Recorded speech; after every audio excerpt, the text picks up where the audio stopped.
चलिए आगे बढ़ेंगे खबरों में, जहां हरियाणा बीजेपी के लिस्ट आते ही बगावत देखने को मिल रही है। बीजेपी ओबीसी मोर्चा के प्रदेश अध्यक्ष ने इस्तीफा दिया है। साथ ही करदेव कंबोज ने भी सभी पदों से इस्तीफा दे दिया। पार्टी में नुकसान करने वाले गद्दारों को दी जाती है तवज्जो, करदेव ने कहा है। तो वहीं बीजेपी पंडित दीनदयाल उपाध्याय वाली बीजेपी नहीं रही है। इस वक्त की बड़ी जानकारी आप तक पहुंचा रहे, जहां करदेव की तरफ से भी बयान दिया गया और उन्होंने भी पार्टी के सभी पदों से अपना इस्तीफा दे दिया। क्योंकि जब कल जिस तरह से देखे कि बीजेपी के 67 उम्मीदवारों की लिस्ट आई, उसके बाद काफी ज्यादा बीजेपी के अंदर घमासान देखने को मिल रहा है। फिलहाल अगर हम बात करें, बीजेपी ओबीसी मोर्चा के प्रदेश अध्यक्ष ने इस्तीफा दिया है। करदेव कंबोज ने भी अपने सभी पदों से इस्तीफा दे दिया।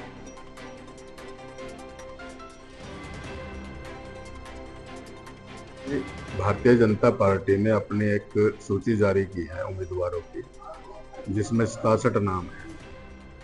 उसमें मैं रादौर और इंद्री दोनों से प्रयासरत था और हर कार्यकर्ता चाहता है कि उसको टिकट मिले। मैं भी उसी दौड़ में था।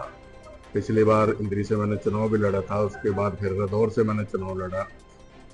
और रादौर में जब मैंने चुनाव लड़ा 2019 में, उस समय श्याम सिंह राणा की टिकट काट करके मेरे को दी।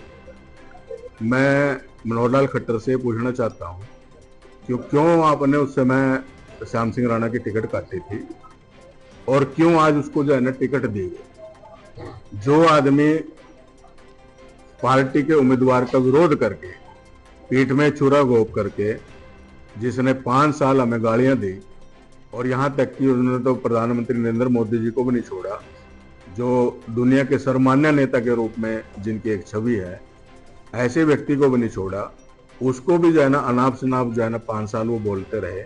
और आज वही श्याम सिंह राणा इतना अच्छा हो गया कि उसको जो है ना अभी लोकसभा के चुनाव के बाद, जब उसने देख लिया कि रादौर में तेरा कुछ भी नहीं है, रादौर में तेरे पल्ले कुछ भी नहीं है, तब जाकर के जो है ना उसने तड़वे चाटे पार्टी के, और पार्टी ने जो है ना उसको शामिल करके आज उसी व्यक्ति को जो है ना हमारा कैंडिडेट बना करके भारतीय जनता पार्टी ने हमारे कार्यकर्ताओं के ऊपर थोप दिया, जिसको कार्यकर्ता बिल्कुल भी स्वीकार नहीं करेगा। और कार्यकर्ता ने मन बना लिया कि इसकी मंजियां बढ़िया से ठोकेंगे, इसकी जमानत जब्त करा करके भेजेंगे, ताकि भारतीय जनता पार्टी को पता चल जाए कि गद्दारों को अब जो है ना लोग स्वीकार नहीं करते। गद्दारों को जो है ना उचित दंड दिया जाता है, तो उसको उचित दंड जो है ना यही होगा कि उसको यहाँ से इसकी जमानत जब्त करा करके हम भेजेंगे। तो मैं आज इस बात से जो है ना स्तब्ध हूँ और इस बात को लेकर के आज मैं अपने पार्टी के जितने भी मेरे पास पद हैं, मैं सबसे अपना रिजाइन मैंने अपना भेज दिया है, सोशल मीडिया पर डाल दिया है। मैंने प्रदेश अध्यक्ष को भी भेज दिया, सारे अपने जो पार्टी हाईकमान उसको सबको भेज दिया। आज के बाद में जाना कोई भी इस प्रकार का पद पार्टी का नहीं। चलिए और ज्यादा जानकारी ले लेते हैं। हमारे साथ हमारे सहयोगी ललित कांडपाल जुड़े हुए हैं। ललित, कल जिस तरह से देखिए बीजेपी ने अपने 67 उम्मीदवारों की लिस्ट जारी की, उसके बाद से लगातार घमासान देखने को मिल रहा है, क्योंकि इस्तीफों की झड़ी लग चुकी है।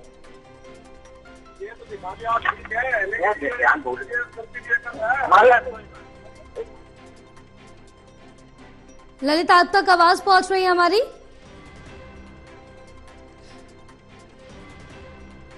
चलिए एक बार फिर से हम ललित से संपर्क साधेंगे, लेकिन इस बीच बड़ी खबर आप तक पहुंचा रहे हैं, जहां आपको बताते चले कि बीजेपी में जो इस समय स्थिति है वो लगातार जो इस्तीफे की दौर है वो देखने को मिल रहा है, क्योंकि लगातार यहां पर जो कई नेता मंत्री हैं वो नाराज नजर आ रहे हैं पार्टी से।